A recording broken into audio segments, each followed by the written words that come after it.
നമസ്കാരം. പാലക്കാട് റെയിൽവേ സ്റ്റേഷനിൽ നിന്നുള്ള ഒരു ദൃശ്യം ഇപ്പോൾ സമൂഹ മാധ്യമങ്ങളിലാകെ വൈറലാകുന്നുണ്ട്. കോട്ടുവായ ഇട്ടതിനു ശേഷം വായ അടയ്ക്കാൻ കഴിയാതെ വന്ന യാത്രക്കാരന് അടിയന്തര വൈദ്യസഹായം നൽകുന്ന റെയിൽവേ ഡിവിഷൻ മെഡിക്കൽ ഓഫീസറുടെ ദൃശ്യമാണത്. താടിയെല്ലുകൾ സ്തംഭിക്കുന്ന DMJ ഡിസ്ലൊക്കേഷൻ സംഭവിച്ച യാത്രക്കാരന് സമയോചിതമായി മെഡിക്കൽ ഓഫീസർ ചികിത്സ നൽകുന്ന ദൃശ്യങ്ങളാണത്.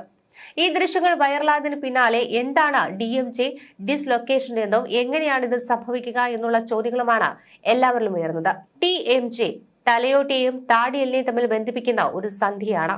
ഈ സന്ധിയിൽ കീഴ്ത്താടിയെല്ല് കൃത്യമായ സ്ഥാനത്ത് ഇരിക്കുമ്പോഴാണ് വായ തുറക്കാനും അടയ്ക്കാനും കഴിയുന്നത്. എന്നാൽ ഈ ജോയിന്റിലെ ശരിയായ സ്ഥാനത്തു നിന്നും താടിയെല്ല് തെന്നി മാറുമ്പോഴാണ് ഡിസ്ലൊക്കേഷൻ സംഭവിക്കുന്നത്. ഇതോടെ വായ അടയ്ക്കാൻ കഴിയാതെയാകും. വലിയ വേദനയും അനുഭവപ്പെടും.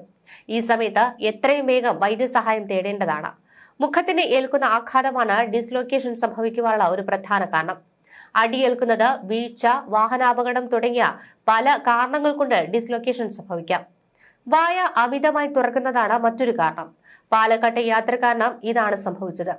കോട്ടുവായ ഇടുമ്പോഴോ ചിരിക്കുമ്പോഴോ ഛർദ്ദിക്കുമ്പോഴോ വായ അമിതമായി തുറന്നാൽ ചിലപ്പോൾ ഡിസ്ലൊക്കേഷൻ സംഭവിച്ചേക്കാം.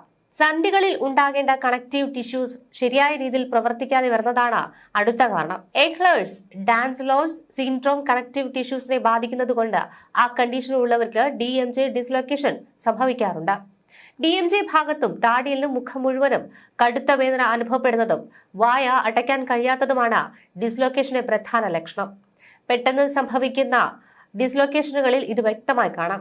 പെട്ടെന്നല്ലാതെയും ഡിസ്ലൊക്കേഷൻ സംഭവിക്കാം.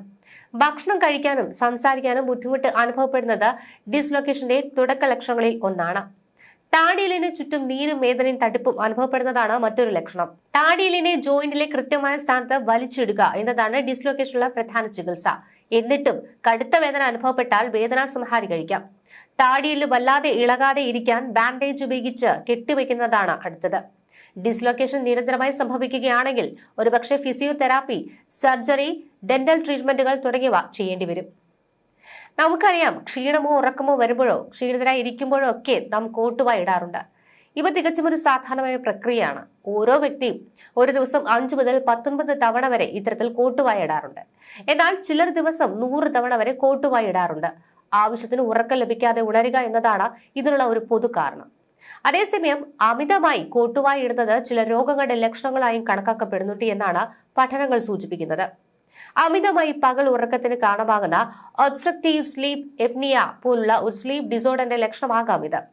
കോട്ടുവായി ഇടുന്നത് ശരീരത്തിലെ മെറ്റബോളിസവുമായി ബന്ധപ്പെട്ട രോഗങ്ങൾക്ക് കാരണമാകുമെന്നും വിദഗ്ധർ പറയുന്നു.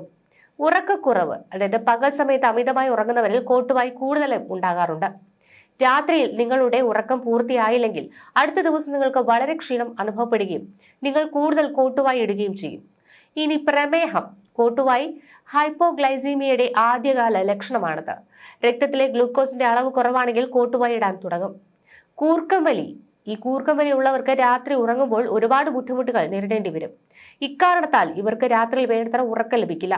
അതിനാൽ അടുത്ത ദിവസം ഇവർക്ക് വളരെ ക്ഷീണം അനുഭവപ്പെടുകയും കോട്ടുവായി ഇടാനും തുടങ്ങും. നാർക്കോലെപ്സി. ഉറക്കവുമായി ബന്ധപ്പെട്ട ഒരുതരം പ്രശ്നമാണ് ഈ നാർക്കോലെപ്സി എന്ന് പറയുന്നത്. അതിലൊരു വ്യക്തി എപ്പോൾ വേണമെങ്കിലും എവിടെയും പെട്ടെന്ന് ഉറങ്ങി വീഴും. ഈ രോഗമുള്ളവർക്ക് പകൽ സമയത്ത് പലതവണ ഉറക്കം അനുഭവപ്പെടും. ഇത് കാരണം അവർ വളരെയധികം കോട്ടുവായി ഇടുകയും ചെയ്യും. കൂടാതെ ഈ ഉറക്കമില്ലായ്മയും ഉറക്കവുമായി ബന്ധപ്പെട്ട ഒരു രോഗം തന്നെയാണ്.